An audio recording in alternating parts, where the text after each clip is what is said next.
Now, each task that we entered in here is going to require some sort of resource to complete the task. Resources, as I mentioned in my first training video, could include workers or work resources, materials, and costs. Well, I want to explain it to you a bit more in detail here. I'm going to open up my PowerPoint presentation. Not only do you have your typical three resources, which is your work, materials, and costs, but we have a fourth resource type, and that's budget. And I'm going to go in detail over each one of these here. First, let's talk about the work resources. There's two types of work resources. The most obvious one are the people that will be working on the task. That's your resource, your laborers, your writers, your editors. And then we have our equipment resources, something that we can use over and over again. Not only on a task or another task, but on a completely different project, like a forklift, maybe a paintbrush if we rinse it out, or a hammer. Now you could say that the hammer and the forklift could be a material resource, but material resources are basically consumable items. So the definition would be supplies or consumable items used to complete a task. So in other words, once we're done with the task, like writing our book, we will have used up quite a bit of paper. Also some ink, and well, if we were building a home, we'd use up this lumber here. So consumable items will be your material resources when it's used up when you finish completing a task. The third type of resource are your cost resources. They're basically miscellaneous or indirect expenses that will vary from task to task and don't change by the amount of work performed. And they include airfare, lodging, meals, things that don't really have a direct impact. But you still want to keep track of the expenses because they're part of the project. And then finally we have what's called a budget resource. And basically it's the maximum amount of money set aside or budgeted for each resource type.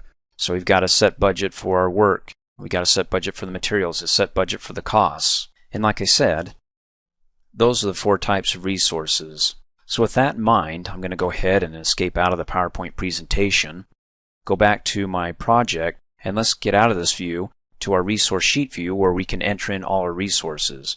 Now to change views, you can do it one of a couple of ways. You can either come up here and click on the View menu and go down and change views by selecting another view. Right now you can see Gantt charts checked. If I go to Resource Sheet, it'll take me right there. Or you can come down here and click on the View bar and it pops open the bar to the left-hand side, which gives you all these different views that you can quickly click on just by moving your mouse over here. Not only that, but if you right-click on the View bar, you can also choose from a list here. In other words, this View bar, let me click off in a blank area, has quite a few views, right? And you can scroll down a bit by clicking on the drop-down arrow or up. But instead of moving your mouse down or up, I can just right-click and not have to go too far to go to my resource sheet view. Also, I can uncheck the view bar and have it collapsed, or I can go ahead and right-click on the view bar and say view the view bar, or not even open it up and just go right to my resource sheet. Now, anytime you're in a new view, you want to ask yourself two questions, and I'm going to pound this home because I did cover it in a previous training video. But some of the confusion comes in is when you go to a new view, is what view am I in and what table am I in? Well, this is the resource sheet view, but I'm in the entry table. How do I know? Well, if I click on the view menu and I go down to table, it says entry, and you can see it's checked over here. Because I'm in the resource sheet view and it's checked, I could be in a different table within that view, which could be the cost view. So keep that in mind so you know where you're at all times, those two questions. What view am I in and what table am I in? And you can verify that again through the view menu. Now, I know there's a lot of columns here in the resource sheet. We're going to keep it really simple to introduce you to the resource sheet. We're going to enter in all the resources names like our editors, project managers, publishers, the materials like glossy paper. Then we'll enter in the type of resource, whether it's work, material, or cost. Remember, we have the three types of resources, and we'll talk about the additional fourth one, the budget resource, later. And then material labels, like if we have paper, we could give it a label as in reams of paper. And then finally, we'll cover the group here in this training video, which means, are the resources internal or are they coming externally? In other words, if we outsource this to somebody else, are we hiring on an editor or contracting somebody in to be our resource to help complete the task, which when finished will complete the project? So let's start with the first resource name. We'll type it in. We'll say it's writer 1. Now you can have, if you've got the person's name, you can say it's Bob, he's the writer, Susie, she's the writer. But to keep it simple, I'm just going to call them writer 1, 2, and 3. Then when I'm finished, I'll hit the Tab key. Now by default, Microsoft is going to fill in a lot of fields for us. One of the defaults is the type of resource it is, it's work. You can click on the drop-down arrow and you have the two other different types. Now wait a minute, I thought Kurt said that there was 4 different types of resources. Well, we got our work, material, cost. What about budget? Budget isn't listed here. Basically for budget, you'll select cost and then you'll have to check a little box to define that the cost is going to be the cost for your budget or your budget cost. We'll cover that in just a minute here. So the writer is a work resource. It's not material. I'm not going to, use him up as a consumable item on a task.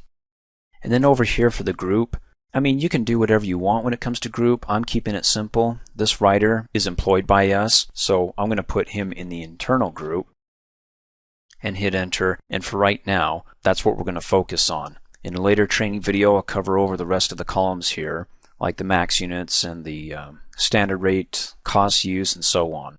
So the next resource, I'm just going to go ahead and finish typing in quite a few here. Work, and it's internal. I'm just going to zip down here. That's fine. Now, as I said before, Microsoft Project has a bunch of cells. It looks just like an Excel spreadsheet. There's some features and things that when you do in Excel will also apply here in Project. For example, instead of coming in here and typing in internal for all these resources here, I can come up here and select the first one, and this is something you would learn in one of my Excel training videos, is using the autofill handle. When you hover over the lower right hand corner and your pointer turns into a black cross, you then can go ahead and click on that black cross and drag it down, and it will automatically fill in the same information that you clicked and dragged from into the cell sequentially as you drag down below. So there I don't have to type it in over and over again. Let me go ahead and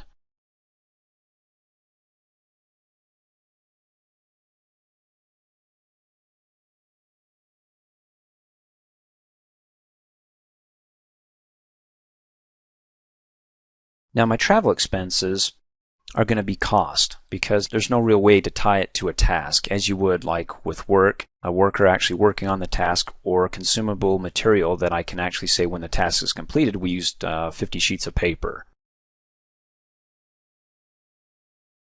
Now here's my glossy paper. That's going to be material that we can consume in a task or a couple of tasks. So I'll click on the drop down arrow and say material, or you can type in the letter, the first letter, C for cost, and let me backspace M for material, then hit your tab key. Now the material label here, I'm going to have it as reams. So every time I assign glossy paper to a task, it's going to be in reams. 1 ream, 2 reams. How many sheets of paper in a ream? Like 500? In any case, that's what it means to me here. And you'll see later on how that's going to apply when we start assigning our resources to our task. Now every ream of paper that we use is going to be some sort of cost attached to it. So later on, when we start assigning our resources like our glossy paper to a task, we can assign 1, 2, 3, or 4 reams. And each ream, maybe it'll be $2 or $3 a ream. In any case, we'll finish this up. Now next, remember our fourth resource type? It's not listed here, which is work, material, and cost, but budget. So for example, I've got a budget for all my cost resources. I have a budget for all my work resources. So all these workers here, let's say the total budget for them is $5,000. To enter my budget or the limit for my different types of resources here, my work, cost, material, I'm going to come down here and type it like so. You don't have to type it this way. You can type it any way you want or spell it out, whatever makes sense to you, that this is going to be your budget resource for your costs or miscellaneous. And this is going to be tied to our costs, okay? Now I'm not done yet. Let me finish typing in the rest of my budgets for labor, which will be work. That works out good. And then my budget for my material resource. And I'll click on the drop down arrow and say your material. Okay, so right now, Project does not see the difference between my budgets and my other resources here. To make that difference, to make that change, I have to come up here and let's start with our first our budget miscellaneous or budget for our cost resources. Just double click on it really fast to bring up the dialog box here. And up here on the General tab, there's a little teeny tiny box over here that when you check it, it'll change this resource from a standard resource that Project thinks is just another cost resource into an actual budget that later on I'll show you where you can go ahead and type in the money. And for this resource, it's going to be the total amount of money that you can spend or that you're allowed to spend on all the other cost resources. Go ahead and click OK. And of course we'll need to convert these to the budget resources by double clicking on it. General tab, checking the budget box here, clicking OK. And of course our materials, checking the budget box and clicking OK. So now Project sees these resources up here that I have selected as typical resources that I can assign to the project for work, cost, and materials. Just by simply typing in the budget label down here doesn't make it a budget resource until I actually double click and again check that budget box. So I have a budget for my cost now, my work, and my materials.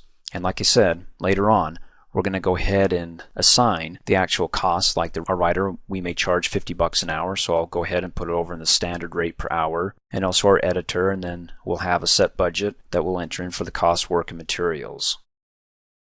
Thanks for watching. Hey, as a quick reminder, if you like my video, please give it a thumbs up. You can also click on me and subscribe to my channel, get notified of the latest videos, and for only $2 a month, you can have access to all my Microsoft Office training videos.